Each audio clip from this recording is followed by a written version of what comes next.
Baik, bismillahirrahmanirrahim. Assalamualaikum warahmatullahi wabarakatuh. Waalaikumsalam warahmatullahi Apa wabarakatuh. kabar Bapak Ibu, Alhamdulillah. teman-teman anak tama juga insya Allah semuanya dalam sehat walafiat ya. Pertama-tama marilah kita ucapkan alhamdulillahirabbil alamin, di mana atas segala puji bagi Allah yang telah selalu memberikan kita nikmat sehat, nikmat iman, Islam semuanya sehingga kita dapat berkumpul kembali pada hari ini. Sudah masuk 1 Mei dan tidak terasa sudah masuk tanggal 19 Ramadan ya. Alhamdulillah kita masih diberikan kesempatan untuk melaksanakan ibadah puasa. Alhamdulillah, alhamdulillah. Selanjutnya marilah kita lantunkan salawat serta salam kepada junjungan kita Nabi besar Muhammad SAW. Semoga beliau dapat memberikan syafaatnya kepada kita di akhirat nanti. Amin ya rabbal alamin. Menyongsong malam Lailatul Qadar dengan doa dan ibadah yang akan disampaikan oleh Kai Haji Mukti Ali. Namun sebelumnya marilah kita dengarkan dulu lantunan ayat suci Al-Quran yang akan dibacakan oleh Ustadz Imam Turmudi live dari Ponorogo ya, Musola Ponorogo. Kali ini beliau akan membacakan surat Al-Mukmin ayat 60. Tafadhol Mas Imam. Assalamualaikum warahmatullahi wabarakatuh. Waalaikumsalam warahmatullahi wabarakatuh. A'udzu billahi minasy syaithanir rajim.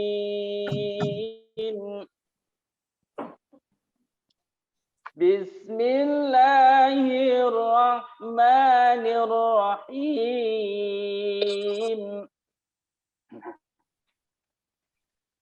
Wa qala rabbukum ud'uni astajib lakum innal ladzina yastakbiruna an ibadati sayadkhuluna jahannama dakhirin.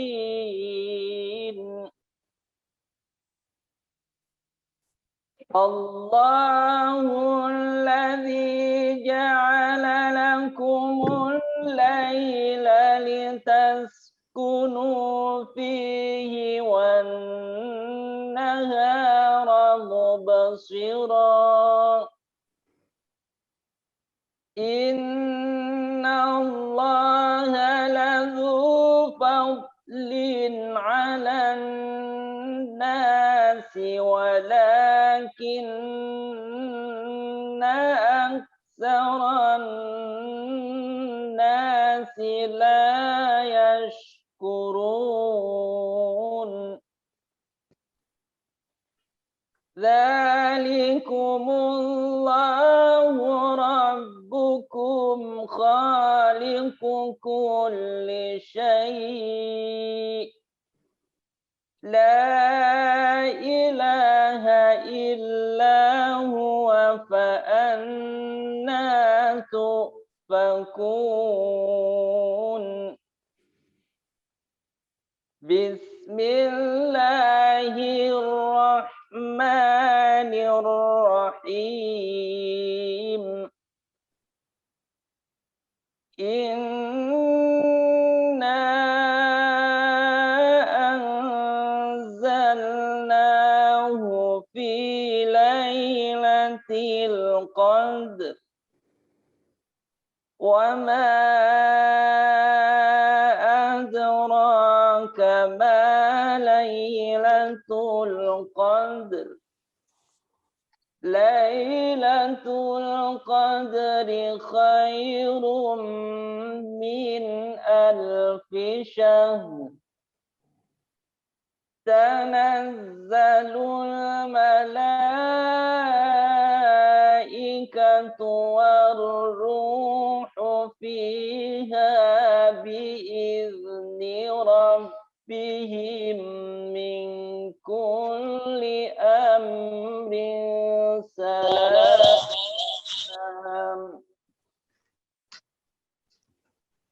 Salamun hiya hatta matla'il المجيد صدق الله العظيم. Assalamualaikum warahmatullahi wabarakatuh. Waalaikumsalam warahmatullahi wabarakatuh. Alhamdulillahirrabbilalamin. Semoga yang membacakan dan mendengarkan mendapat pahala dari Allah Subhanahu wa taala. Amin ya rabbal alamin. Terima kasih Mas Imam. Selanjutnya tanpa membuang waktu kita langsung ke acara inti, yaitu tausiah atau kajian yang temanya kali ini adalah menyongsong Lailatul Qadar yang mungkin biasanya dimulai tanggal 21 ya Pak Kiai, insya Allah biasanya kalau di Mekah itu kalau musim umroh biasanya tanggal 10 hari terakhir Ramadan ini tanggal penuh-penuhnya ya di sana kalau misalnya tidak musim pandemi, dan biasanya harganya pun sangat tinggi, di mana kita mau nginap semalam 2 malam itu biasanya dihitung 10 hari itu Lailatul Qadar atau 10 hari terakhir di Mekah atau di Madinah itu seperti itu. Namun mungkin saat ini karena pandemi tidak ada, dan saya dengar-dengar juga untuk tahun ini Raja Salman memerintahkan untuk taraweh pun hanya dilaksanakan tidak lebih dari 30 menit.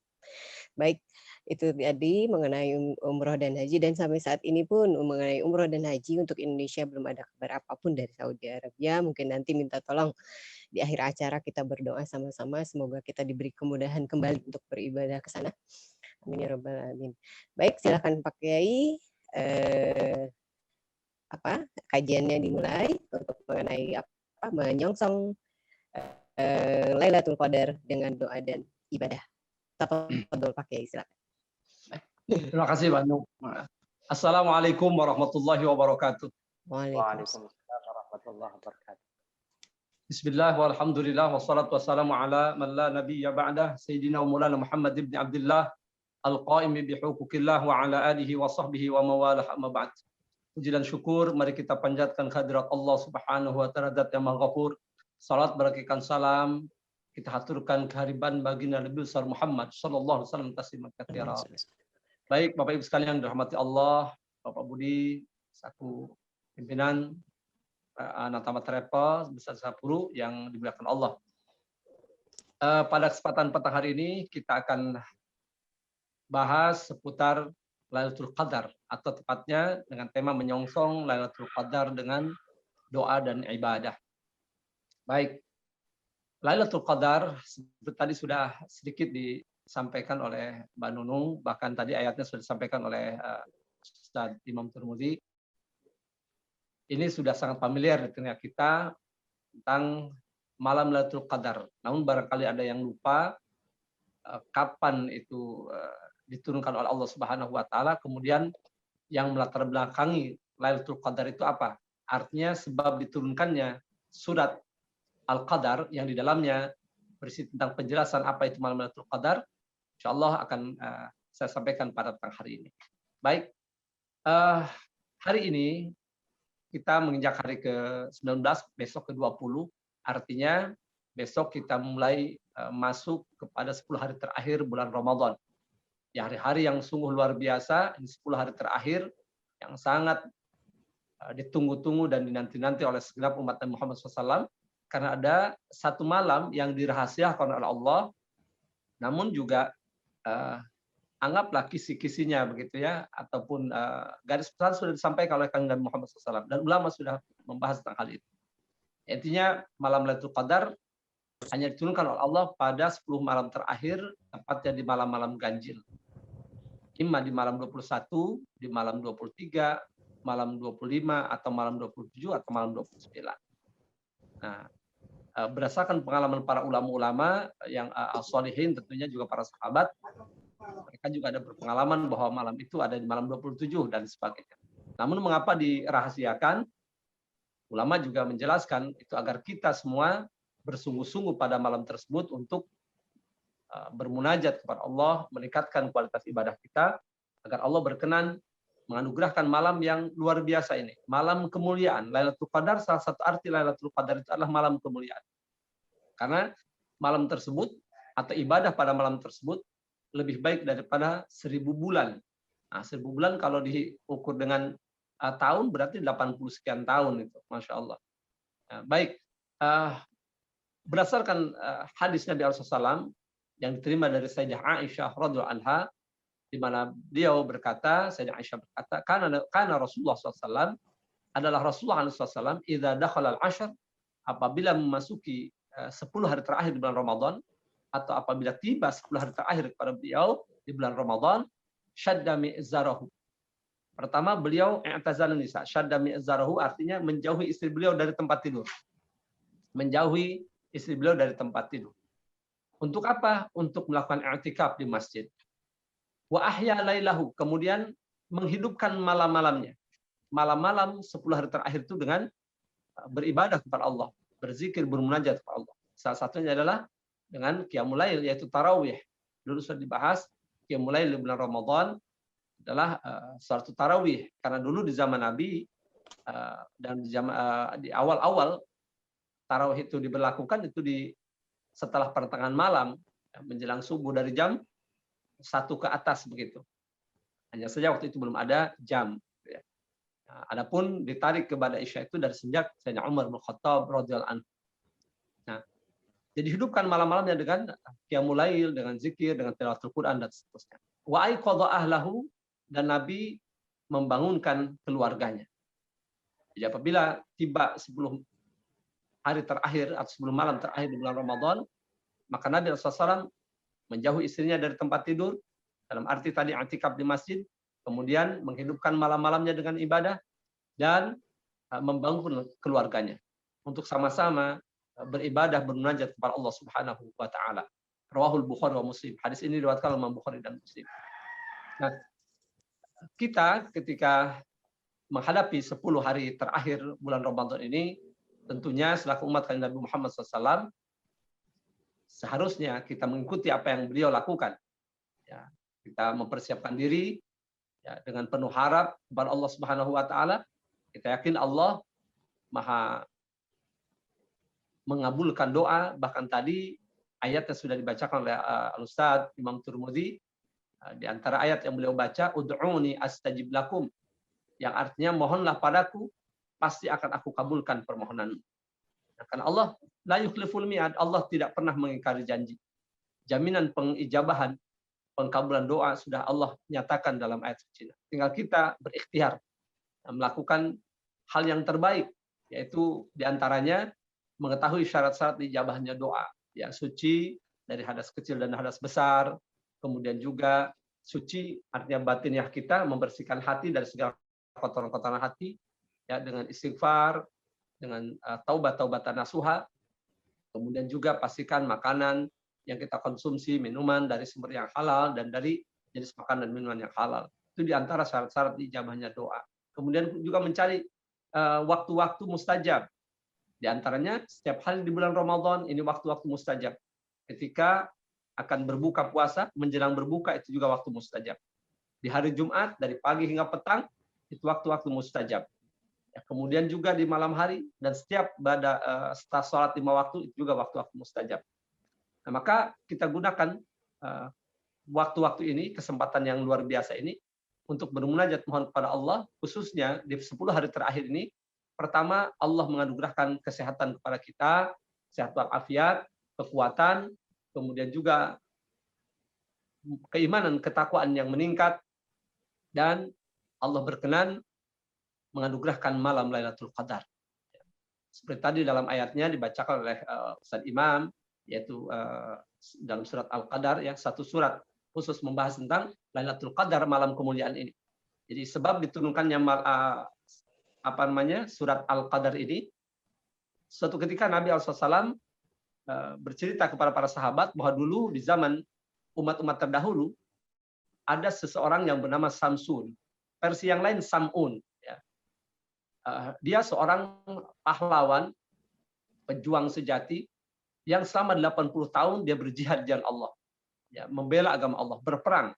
Ya, jadi siang harinya digunakan untuk berperang, berjihad di jalan Allah, menegakkan yang hak, malam harinya dihabiskan untuk beribadah kepada Allah, ya, untuk qiyamul lail gitu ya, dihabiskan untuk munajat, ibadah kepada Allah. Lalu ketika para sahabat mendengar kisah ini, mereka seakan minder gitu. Apa namanya? Kok kita di mana kita dibanding orang Samsun tadi gitu. Ini 80 tahun tidak pernah berhenti siang malam beribadah. Siangnya digunakan berjuang, berjihad, malam harinya beribadah kepada Allah. Malam-malamnya dihabiskan untuk beribadah. Lalu mereka bertanya kepada Rasulullah SAW, adakah pahala yang dapat mengimbangi? Ada satu amalan yang pahalanya jika dikerjakan mengimbangi pahala yang diberikan kepada seorang Bani Israel tadi. Karena dia orang ini, Samsun ini, seseorang dari Bani Israel gitu ya. Jadi umat Bani Israel. Lalu kemudian Rasulullah SAW menerima wahyu dari Allah, ya, menerima wahyu dari Allah berupa surat Al-Qadar ini. Yang tadi sudah dibacakan, Inna anzalnahu fi lailatul qadar. Yang artinya, wallahu alam, sesungguhnya kami, kata Allah, menurunkan Al-Quran itu pada malam Lailatul Qadar, malam kemuliaan. Wa ma adraka ma Lailatul Qadar. Tahukah engkau apa itu Lailatul Qadar? Apa itu malam kemuliaan? Lailatul Qadri khairum min alf syahr. Malam Lailatul Qadar itu, malam kemuliaan itu, malam yang kualitasnya lebih baik daripada 1000 bulan. Khairum min alf syahr.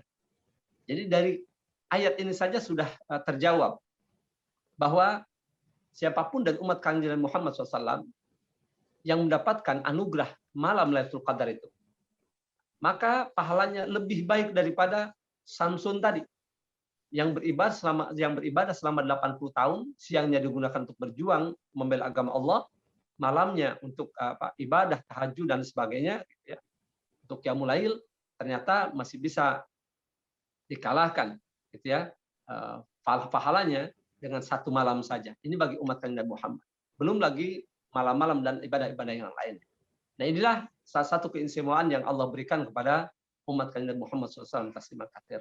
Sekali lagi, Lailatul Qadar itu adalah malam kemuliaan yang kualitasnya, fadilahnya lebih baik daripada 1000 bulan.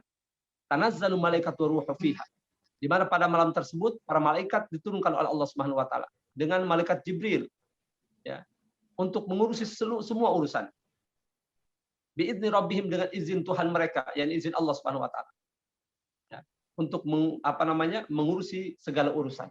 Maka pada malam tersebut, ya, malam-malam yang memang oleh ulama juga dibahas dan berdasarkan hadis-hadis sahih, kita diminta oleh Nabi agar mencari di 10 hari terakhir, yaitu di malam-malam ganjil.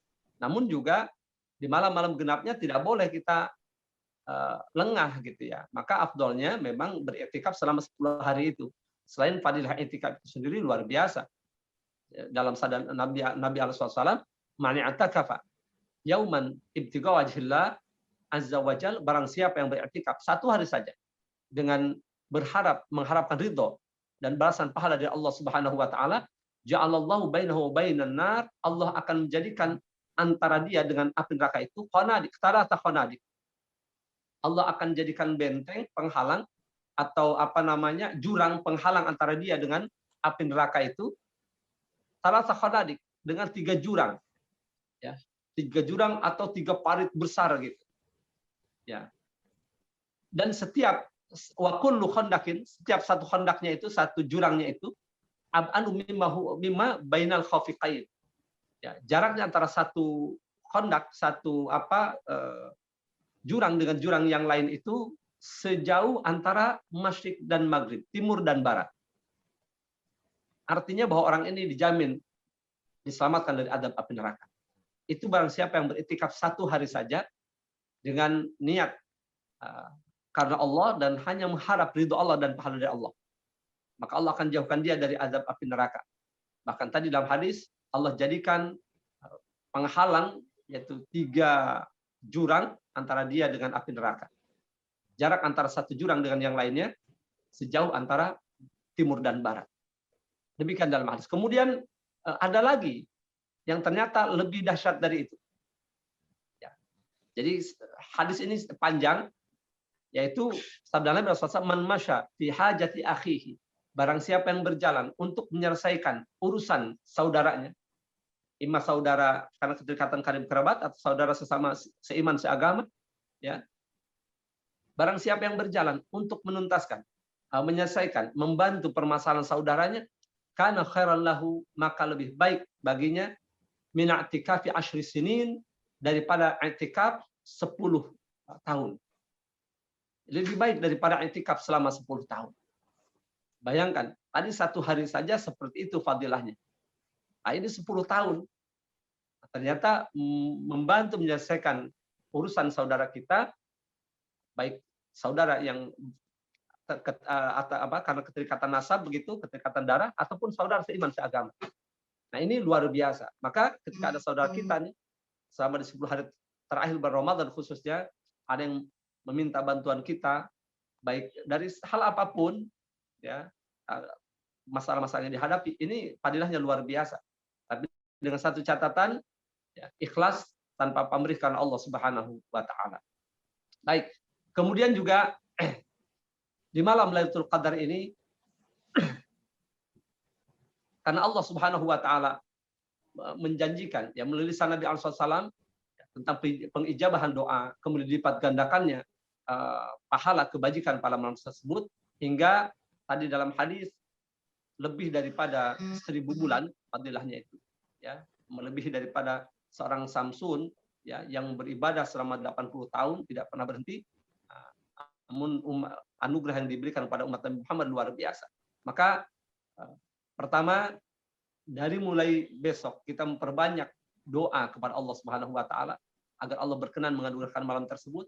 Kemudian juga memperbanyak amal saleh, ya, untuk mengundang rahmat, mengundang keberkahan, mengundang kasih sayang Allah Subhanahu wa taala. Baik itu infak, sedekah, kemudian juga tafsir yang dulu sudah dibahas, memberikan iftar kepada sama kaum muslimin yang berpuasa begitu. Kemudian juga memperbanyak baca Al-Qur'an Al-Karim. Kemudian juga sholat tarawihnya jangan sampai tertinggal, ya. Kita lakukan dengan penuh khusyuan, dengan khidmat, ya. Kemudian juga apa doa yang harus selalu kita baca pada malam-malam ganjil tersebut. Berdasarkan hadis dari Sayyidah Aisyah radhiyallahu anha, hadis sahih tentunya, ketika Sayyidah Aisyah bertanya kepada Rasulullah SAW, "Ya Rasulullah, ara'aita in alimtu ayyalatul qadar?" Wahai Rasulullah, apa pendapatmu jika saya mendapatkan malam Lailatul Qadar itu? Apa yang harus saya baca? Doa apa yang harus saya baca? Allah Rasulullah SAW menjawab, "Uli," sabda Nabi, bacalah olehmu wahai Aisyah, atau berdoalah wahai Aisyah dengan doa, Allahumma innaka afun karim tuhibbul afwa fa'fu anni ya karim. Allahumma innaka afun karim tuhibbul afwa fa'fu anni ya karim. Jadi Allahumma innaka afun karim, wahai Allah, ya Allah, innaka afun karim, sesungguhnya engkau maha pemaaf, maha mulia. Tuhibbul afwa, dan engkau menyukai pemaafan itu. Fa'fu anni, maka maafkanlah saya. Ya, kalau pakai ya karim itu, ya, sebagian itu tambahan sebetulnya. Tapi kalau yang asli dari sabda nabinya, Allahumma innaka afun karim tuhibbul afwa fa'fu anni. Inilah yang harus selalu kita baca. Allahumma innaka afun karim tuhibbul afwa fa'fu anni. Allahumma innaka afun karim tuhibbul afwa fa'fu anni. Ini doa khusus di malam-malam ganjil. Mudah-mudahan kita semua tanpa terkecuali diperkenankan oleh Allah Subhanahu wa taala untuk mendapatkan malam yang sangat mulia ini, yang sangat luar biasa. Lalu kemudian apa saja yang harus kita lakukan di 10 hari terakhir itu? Sebagaimana yang dicontohkan Nabi SAW berdasarkan hadis-hadis sahih, salah satunya adalah i'tikaf di masjid. Ya. Jadi i'tikaf. Nah, ini masjid yang mana? Masjid itu ada 2, ada masjid jami, ada guru jami.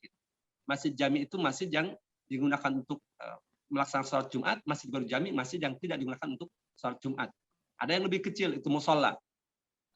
Nah, afdalnya, sunnahnya di masjid jami, masjid yang digunakan untuk melaksanakan sholat Jumat. Walaupun di masjid yang murni masjid, diwakafkan untuk masjid, ya walaupun tidak digunakan untuk i'tikaf, itu sah. Ya. Jamaahnya banyak di situ, ya, hanya tidak dilaksanakan sholat Jumat. Maka sah-sah saja. Hanya ada beberapa syarat. Ya, ada syarat sahnya i'tikaf itu. Yang pertama an-niyah. Niat, ya, mengharap ridho Allah SWT, niatkan Allah SWT. Niatnya insya Allah, ya, mungkin di sini sudah pada hafal ya. Tapi barangkali yang lupa saya ingatkan. Niatnya nawaitu an a'takifa fi hadzal masjid lillahi ta'ala. Aku berniat atau sengaja aku berniat untuk beriktikaf di masjid ini karena Allah Ta'ala. Itu saja. Nah, dalam mazhab Syafi'i, iktikaf itu tidak mesti harus satu hari satu malam. Ya. Jadi bisa didapatkan pahala itu, ya, pahala iktikaf, ya, walaupun fadilahnya berbeda tentu. Dengan tinggal berdiam diri di dalam masjid dalam keadaan suci, ya, dengan niat iktikaf melebihi tumakninah sholat. Ya, melebihi tumakninah sholat. Makanya dalam syarat sahnya i'tikaf, yang pertama niat, kedua harus di masjid, baik masjid jami, afdolnya di masjid jami. Kemudian yang ketiga al-lubsu fihi fauqa tumakninatus shalah. Ya, berdiam diri, tinggal duduk di dalam masjid itu, ya, melebihi tumakninahnya salat. Ya. Tumakninah salat tidak panjang ya. Kita tahu apa sih tumakninah itu? Tumakninah artinya dalam fikih sukunun ba'dal harakah. Ya. Berdiam atau diamnya anggota tubuh kita setelah melakukan pergerakan dari satu gerakan kepada gerakan yang lain, dari satu rukun pada rukun yang lain. Jadi diamnya anggota tubuh kita dari suatu pergerakan. Ya. Misalnya dari berdiri begini ke ruku'. Nah, kemudian dari ruku' ke i'tidal. Nah, diamnya setelah dia bergerak dan ruku' ke i'tidal, berhenti sejenak. Nah, seukuran apa? Biqadri subhanallah, seukuran bacaan subhanallah. Jadi diamnya setelah satu pergerakan, ya, dengan ukuran bacaan subhanallah itu sudah termasuk tumakninah. Sudah memenuhi syarat tumakninah. Ya. Jadi subhanallah, makanya sudah tumakninah. Nah, di dalam i'tikaf melebihi tumakninahnya sholat, berarti lebih dari itu. Lebih dari ukuran subhanallah. Ya, kalau subhanallah misalnya itu 1 atau 2 detik, maka dari misalnya 1 menit, 2 menit ke atas itu sudah termasuk i'tikaf. Hanya fadilah yang tentu saja keutamaan yang berbeda. Antara yang misalnya setengah jam dengan 1 jam itu berbeda. Yang 1 hari tentu berbeda. Yang i'tikaf selama 10 hari itu yang paling afdalnya. Dari tanggal 20 hingga tanggal 29. Nah, ini jadi dari tanggal 20 hingga tanggal 29. Ini yang paling afdalnya. Bahkan sampai Idul Fitrinya begitu ya. Malam Idul Fitri masih di sana itu jauh lebih afdal. Nah, itu. Kemudian syarat i'tikaf yang lain adalah at-taharah anil hadas akbar, suci dari hadas besar. Kalau dari hadas kecil misalnya, mohon maaf, misalkan batal karena buang angin ataupun buang air kecil atau buang air besar, dia masih melanjutkan tanpa berwudu pun di dalam masjid, itu masih sah selama tidak terjadi hadas besar, ya, junub maksudnya. Jadi masih sah. Hanya afdalnya tentu dengan berwudu. Kemudian al-aqlu, berakal sehat, tidak dalam keadaan gila. Andai misalnya dia gila, seseorang gila ketika i'tikaf, maka batal i'tikaf. Kemudian yang terakhir adalah beragama Islam. Inilah syarat-syarat sahnya i'tikaf. Jadi niatnya tadi, sengaja aku beriktikaf di masjid ini karena Allah Ta'ala. Lalu kemudian ada satu malam lagi yang luar biasa. Selain malam Lailatul Qadar, juga malam Idul Fitri. Ini di saat, maaf, banyak di kalangan umat ini yang lalai dari malam ini. Ada di antara mereka yang menghabiskan malam Idul Fitri itu dengan kongkow-kongkow, apa ngobrol-ngobrol begitu ya. Ketika selain musim pandemik tentunya. Atau ada misalnya keliling-keliling, ikut takbir, yang mengumandangkan takbir itu. Atau dia nonton begitu. Nah, padahal malam ini malam yang luar biasa. Sebagaimana sabda Nabi SAW, di mana beliau bersabda, man qama, ada 2 riwayat sekurang-kurangnya. Satu riwayat dengan kalimat man qama lailatai al-idain. Jadi yang artinya barang siapa yang melakukan qiyamul lail di 2 malam idain, 2 malam Id, Idul Fitri dan malam Idul Adha. Riwayat yang lain, man ahya lailatul Idul Fitri wa Idul Adha, barang siapa yang menghidupkan malam Idul Fitri dan Idul Adha. Nah, ini redaksinya sedikit berbeda tapi ujungnya sama. Ya. Lam yamut qalbuhu yauma tamutul qulub. Maka hatinya tidak akan pernah mati pada saat semua hati mati gitu. Pada saat hati-hati pada mati. Hatinya tidak akan mati. Nah, ini bisyarah, kabar gembira dari Rasulullah SAW bahwa ternyata di malam Idul Fitri pun dan Idul Adha itu luar biasa. Belum lagi dalam riwayat yang lain bahwa malam Idul Fitri merupakan salah satu di antara 5 malam di mana kita berdoa tidak akan pernah ditolak oleh Allah. Khamsu layalin la turaddu fiha da'watun. Ada 5 malam di mana pada malam-malam tersebut doa-doa tidak akan pernah ditolak. Yang pertama, Lailatul Jum'ah, malam Jumat. Kedua, malam pertama di bulan Rajab. Ketiga, malam nisfu Sya'ban, pertengahan bulan Sya'ban. Yang keempat, malam Idul Fitri, dan yang kelima, malam Idul Adha. Itu malam-malam yang luar biasa ini.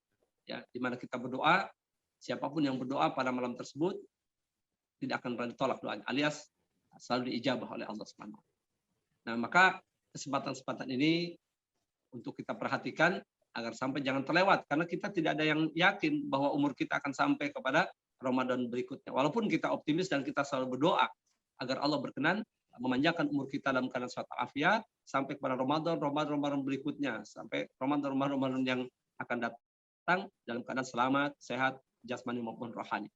Nah, Bapak Ibu sekalian yang dirahmati Allah Subhanahu wa taala, kemudian satu hal lagi yang juga ini tidak boleh kita anggap remeh, ya, artinya hati betul-betul selain memang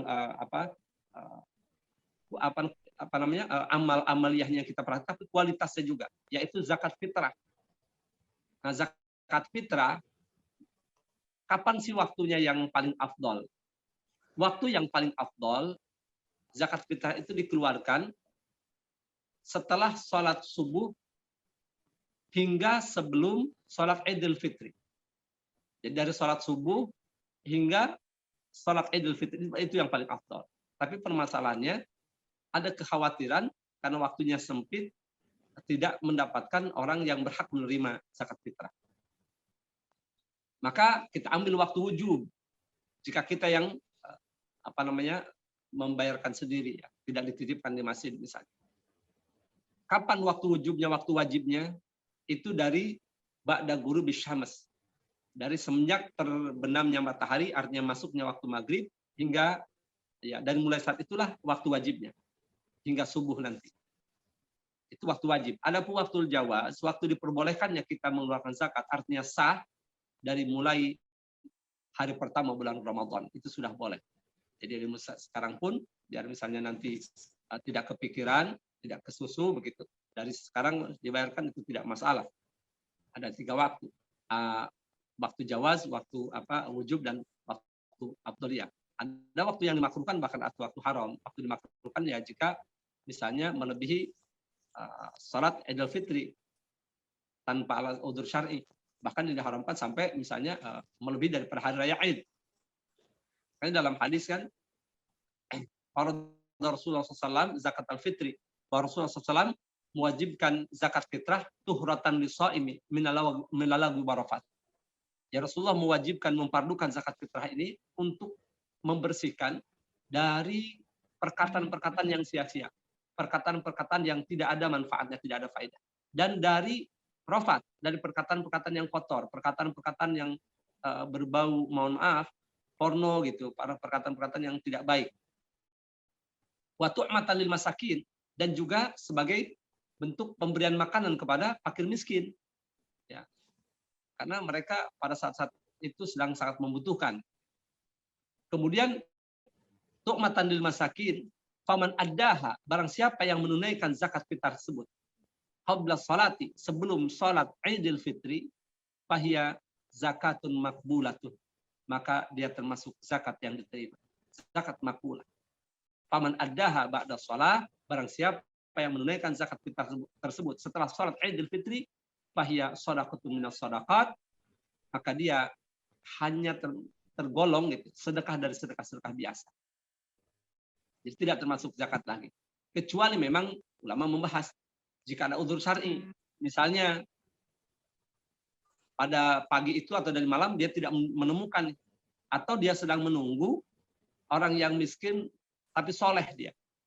Ada tetangganya atau yang dia kenal orang kurang mampu tapi dia soleh, rajin ibadah luar biasa. Ternyata dia misal pulang kampung dan dia janji malam Idul Fitri ada di sana, ternyata ada keterlambatan karena satu hal, sehingga datangnya setelah sholat Idul Fitri, misalnya siang hari atau sore, itu tidak mengapa. Ya. Tapi jika tanpa udzur syar'i, maka itu lain lagi hukumnya.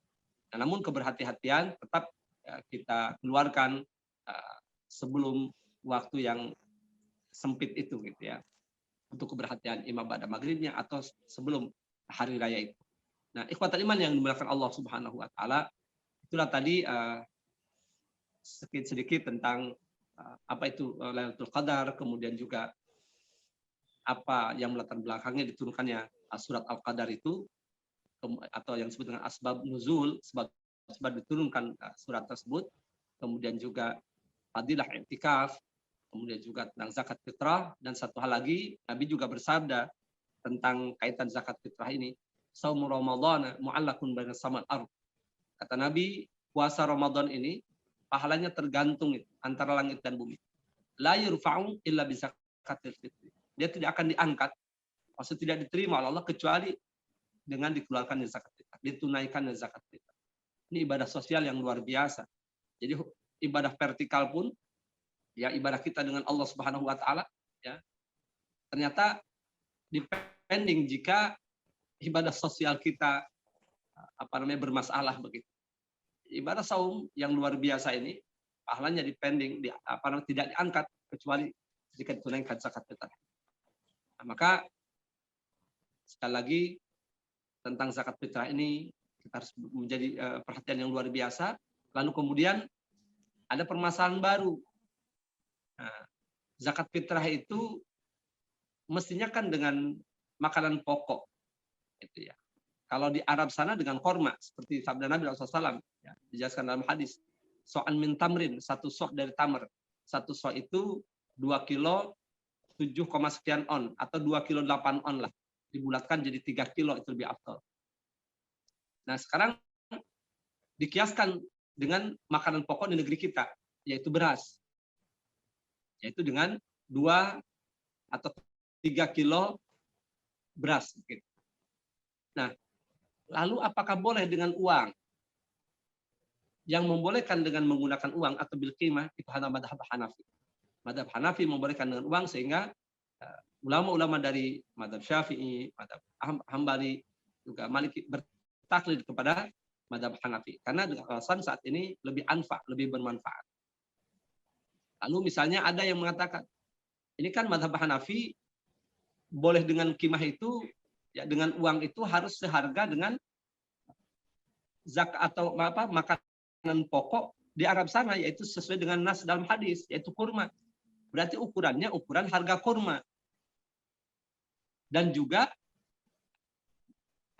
timbangannya berbeda. Ya, satu sok dalam mazhab Hanafi bukan 3 kilo, bukan 2,8 atau 3 kilo, akan tetapi 4 kilo. 4 kilogram. Nah, berarti kalau dikomparasi atau diinikan kepada kurma, jika 1 kilonya 100.000 berarti 400.000. Jika 1 kilonya 50.000 berarti 200.000 zakat fitrahnya. Nah, mestinya seperti itu. Tapi mengapa MUI dan juga ulama-ulama kita, tokoh-tokoh kita kok menghitung dengan harga makanan pokok di negeri kita, yaitu dengan beras. Harga 1 kilonya beras berapa? Jikalau 3 kilo itu berapa? Nah, maka di beberapa daerah ada yang sama, ada yang berbeda. Ya tentunya tergantung harga berasnya, kualitas berasnya. Ada yang 30.000, ada yang 50.000. Nah, dari siapa? Ada juga ulama, sebagian ulama madhab Maliki membolehkan seperti itu. Jadi boleh bertaklid dengan dengan tidak harus sepenuhnya begitu. Artinya dengan qimahnya, dengan harga uangnya ke madhab Abi Hanifah, namun ukurannya dari madhab sebagian ulama madhab Maliki, di antara Ibnu Qasim tidak boleh yang bolehkan itu. Jadi boleh-boleh saja. Hanya satu hal lagi, jika kita misalkan menggunakan zakat fitrah dengan beras, maka di antara etikanya tidak boleh diratakan begitu. Misalkan di liter ada, kalau di Madinah Makkah itu kan ada ukuran mud itu ya, jadi 1 liter kurang. Ditakar begitu, kemudian jangan diratakan sudah. Kalau istilah kita diangetin gitu ya. Nah, itu seperti itu. Artinya kalaupun dengan uang lebih baik lebih daripada kurang. Apalagi cuma hanya sekedar sekian puluh ribu, misalnya 50 ataupun 100.000. Nah ini barangkali yang dapat disampaikan. Mengingat waktu juga nanti bisa diperpanjang dengan dalam sesi tanya jawab jika ada pertanyaan-pertanyaan. Demikian Mbak Nunung dan segenap ikhwah fillah yang dimuliakan Allah. Semoga sekali lagi kita bisa memanfaatkan momen yang luar biasa ini selama 10 hari ke depan ya, dengan maksimal meningkatkan kualitas ibadah kita, zikir kita, sehingga Allah berkenan mengijabah dan mengabulkan hajat yang kita cita-citakan, yang kita hajatkan. Demikian, mangga Mbak Nunung, waktu saya kembalikan kepada Mbak Nunung Mas. Baik, terima kasih banyak Pak Kiai. Alhamdulillah masih ada sisa waktu cukup banyak untuk kita masuk ke tanya jawab ya. Tadi mengenai Lailatul Qadar, insya Allah sudah jelas ya semuanya.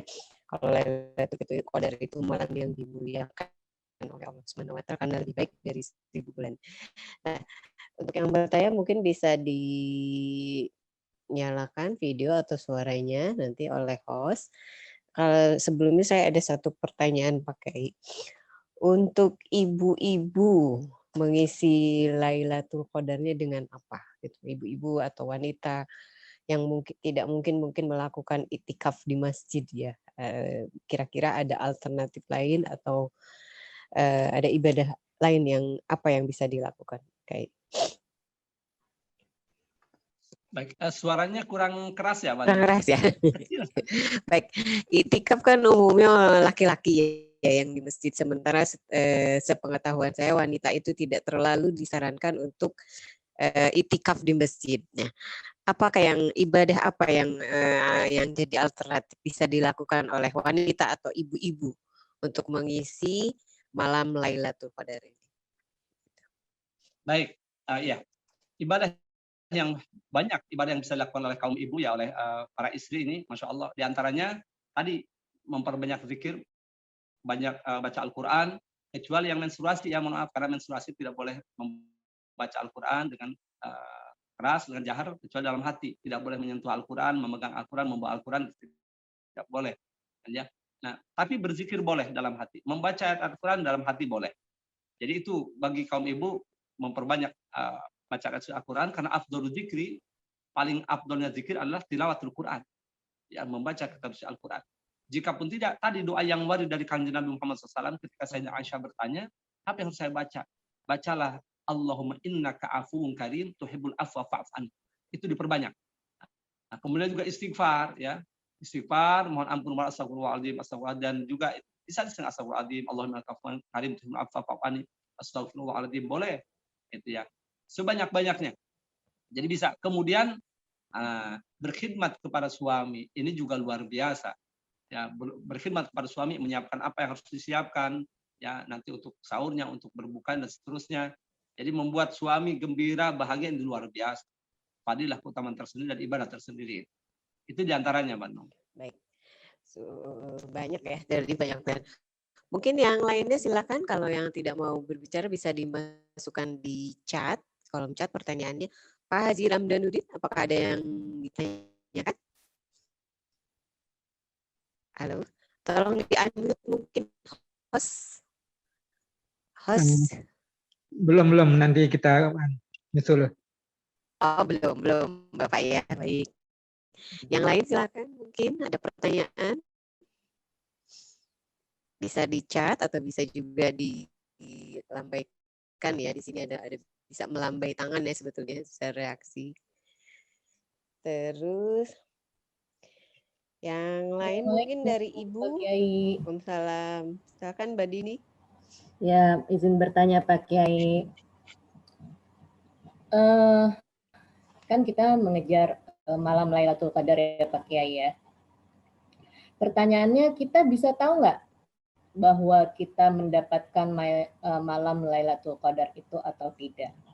Terus kemudian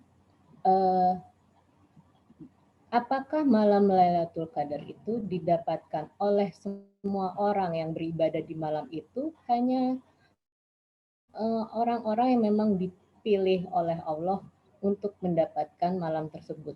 Jadi maksud saya, dari sekian banyak orang yang beribadah di malam itu, gitu, apakah semuanya akan dapat, atau Allah tetap menentukan pilihannya sendiri gitu, bahwa ada orang-orang yang dapat, ada juga yang tidak, gitu Pak Kiai. Terima kasih. Assalamualaikum. Baik, ya mohon maaf suaranya kecil sekali, tapi insya Allah ketangkap insya Allah. Baik, apakah malam Lailatul Qadar itu diberikan Allah kepada setiap orang yang beribadah pada malam tersebut gitu ya? Ya. Kemudian apa tanda-tandanya ya kita mendapatkan Lailatul Qadar? Ya pertama, ya malam Lailatul Qadar hanya diberikan kepada siapa yang tentunya yang dipilih oleh Allah. Ya berkaitan dengan amal ibadahnya yang diterima siapa, doanya yang diijabah siapa, yang tadi karena ada syarat-syarat ijabah doa itu diantaranya, halo? Ya, ya diantaranya kan suci ya, dari hadas kecil, hadas besar, kemudian juga hatinya gitu ya, bersih gitu kan. Kemudian juga ibadahnya murnikan Allah, dibandingkan dengan ilmunya, makanan minumannya kan gitu ya. Kemudian juga ibadahnya Masya Allah gitu. Nah ini diantaranya. Jadi diberikan kepada siapa yang dikehendaki Allah SWT yang dipilih ya. Makanya di sini mengapa kita harus berupaya semaksimal mungkin. Ya. Kemudian ya, artinya bermunajat, memohon kepada Allah dan meningkatkan kualitas iman takwa kita dan ibadah kita kepada Allah dengan syarat-syarat tadi pengkabulan doa. Kemudian apa tanda-tandanya? Tanda yang khusus yang Nabi berikan di antaranya di pagi hari. Jadi matahari itu la syu'alah. Jadi kelihatan seperti apa? Jadi tidak terlalu panas, tidak terlalu ini. Seperti apa? Bulan purnama. Jadi kelihatan banget ininya gitu. Bulatannya. Kemudian juga redup, jadi tidak terlalu kuat sinarnya itu. Itu dalam riwayat seperti itu. Jadi jelas sekali, kemudian juga tidak terlalu kuat sinarnya itu di pagi harinya. Nah itu diantara yang diberikan diinformasikan oleh Nabi SAW. Nah kemudian juga ketenangan dalam jiwa dan seterusnya. Wallahu a'lam seperti itu. Itu Mbak Nini. Baik, terima kasih Pak Kiai. Sama-sama. Baik, selanjutnya mungkin ada yang lagi? Ya, silakan. Waktu masih cukup ya untuk pertanyaan, masih 4:30 kurang. Oke, kalau tidak ada saya mau bertanya lagi. Mbak. Waalaikumsalam ya Pak, silakan Pak Zari. Assalamualaikum warahmatullahi wabarakatuh. Apa kabar? Alhamdulillah baik. Saya tak pakai video ya? Ya? Ini nggak pakai video kan? Enggak apa-apa. Monggo silakan ya. Bertanya. Ini berkaitan dengan ini Pak Ustadz, dengan zakat fitrah tadi. Kalau saya lihat tuh zakat fitrah kan memegang kunci ya. Diterimanya diangkatnya pahala puasa itu yang tergantung tadi antara langit dan bumi, itu tergantung zakat fitrah kan gitu. Halo? Ya Pak. Ya. Kedengaran Pak. Ya, kedengaran. Saya lanjutkan itu. Kemudian begini, di antara makanan pokok kita itu masing-masing orang kadang-kadang kan mengkonsumsi dengan harga yang berbeda, kualitas berbeda gitu kan gitu. Nah gitu, ada yang harganya sekian, ada yang harga sekian gitu.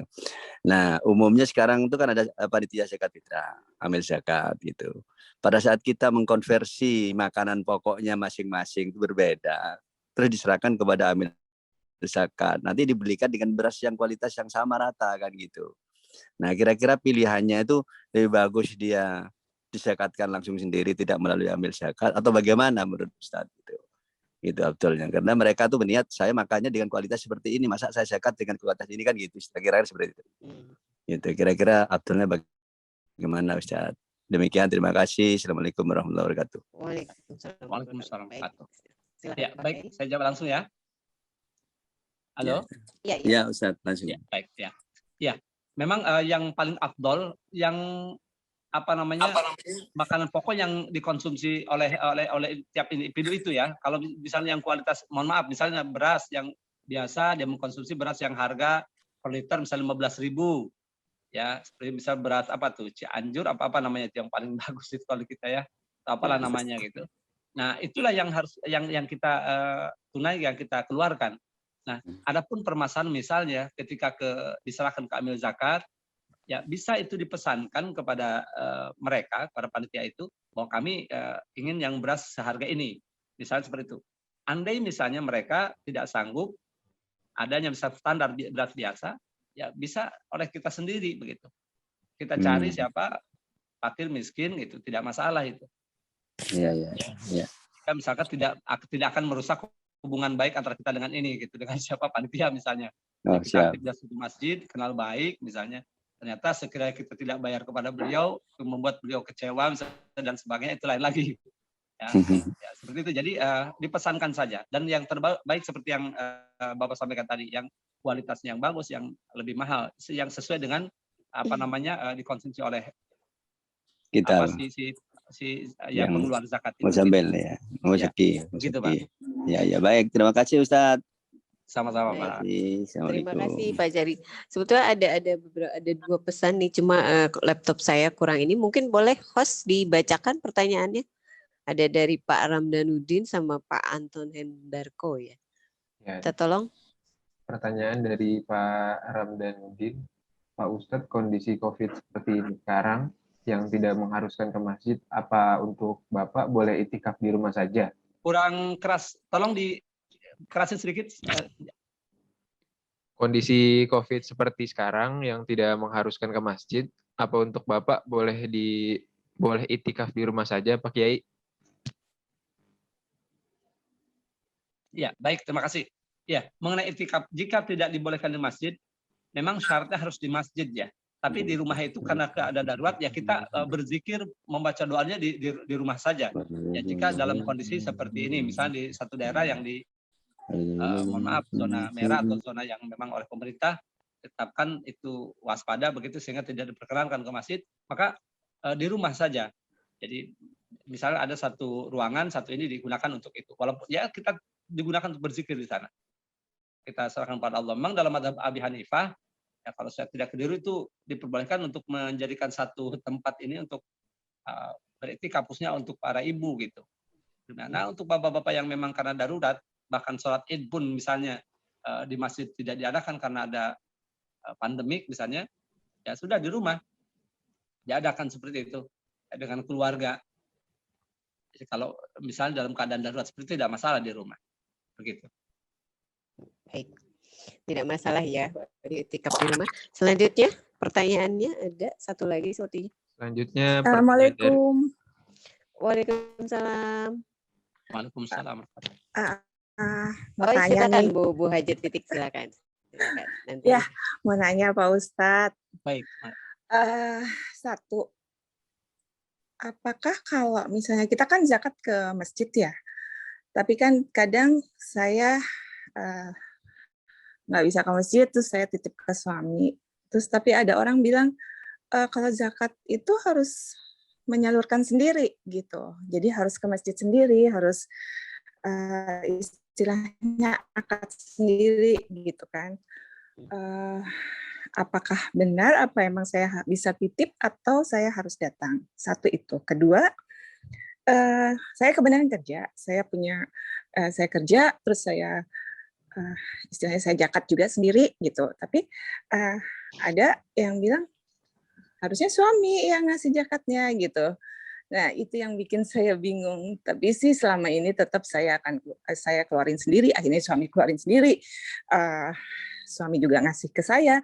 Jadi ya numpuk-numpuk. Tapi saya hanya mau apakah ini benar atau tidak. Terus biar nggak bingung aja sih. Kalau saya dapat info dari teman-teman selalu seperti itu. Gitu. Assalamualaikum warahmatullahi wabarakatuh. Makasih Pak Ustadz. Waalaikumsalam warahmatullahi wabarakatuh. Ya, pertama, apakah dibayarkan sendiri begitu ya zakat fitrah atau boleh melalui orang lain? Ya, kalau misalkan darurat kita tidak bisa, memang afdolnya sendiri gitu ya, akad sendiri. Ya dengan niat mengeluarkan dan langsung nanti si penerima itu atau yang mewakili seperti amil zakat itu kan mewakili si mustahik, dia nanti kan berdoakan gitu. Ada doanya di situ. Nah, itu yang pokoknya salah satu doanya gitu. Kalau kita memberikan langsung, menyerahkan langsung, karena ada doa di situ dan kita langsung mengamini doanya. Nah, adapun misalkan dalam keadaan darurat, kita tidak bisa misalkan menunaikan secara langsung, maka diwakilkan dengan niat taukil. Ya, ditaukil, mewakilkan gitu. Ya, untuk disampaikan nanti atas nama kita. Itu tidak masalah. Dalam misalkan karena kita kesibukan dan sebagainya. Nah, kemudian yang kedua, sebetulnya yang berhak mengeluarkan zakat siapa? Memang dalam keluarga itu yang menanggung anak dan istri adalah suami. Ya, jadi dari suami itu memberikan ini kepada istri, kepada anak-anak dan kepada mereka yang ditanggung oleh suami.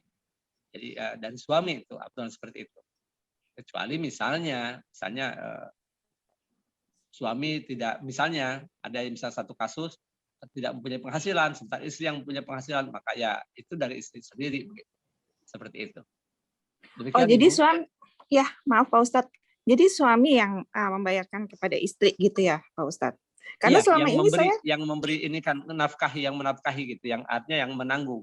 Jadi suami boleh membayarkan mewakili istri ataupun dibagikan gitu, seperti itu. Karena ini selama ini apa? Iya, karena selama ini saya yang juga bersikeras. Kan saya punya penghasilan gitu kan. Jadi saya yang harus keluarin zakat sendiri gitu. Kadang saya bersikeras seperti itu gitu, Pak Ustadz. Gimana, kurang jelas? Saya suka bersikeras bahwa saya punya penghasilan sendiri, saya akan zakat sendiri gitu. Jadi kadang ya udah suami ngikutin aja, ya udah terserah gitu. Berarti dosa dong Pak Ustadz. Seizin suami, insya Allah tidak masalah kalau seizin suami. Nah, tapi yang lebih memiliki ini adalah suami. Tapi misalkan izin suami dengan seperti itu, insya Allah tidak ada masalah. Oh ya udah, oke Pak Ustadz. Terima kasih Pak Ustadz. Assalamualaikum. Waalaikumsalam. Baik, semoga terjawab ya. Selanjutnya satu lagi mungkin. Ya, pertanyaan selanjutnya dari Pak Anton Hendrako. Apakah saya bisa kodo puasa bersama dengan puasa Senin Kamis? Kalau saya bayar di bulan Syawal, sebaiknya mana yang lebih dulu saya lakukan ya Pak Kiai? Puasa kodo ya?